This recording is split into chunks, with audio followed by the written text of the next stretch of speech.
Where to install your compressor is the next question.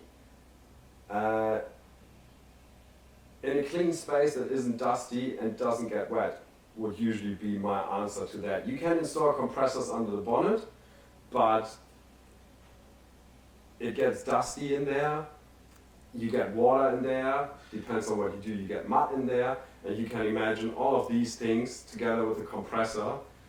It means you just shorten the lifespan. It doesn't mean you can't put the compressor there, but if you put a compressor under the bonnet or under your car, just expect it to die earlier than one that you put inside a canopy or put in the back of your car inside the trunk. Maybe use some ARB brackets for certain vehicles where you can mount them behind your side covers in the rear area of your car, or you can put them on utes in toolboxes on the wheel arches.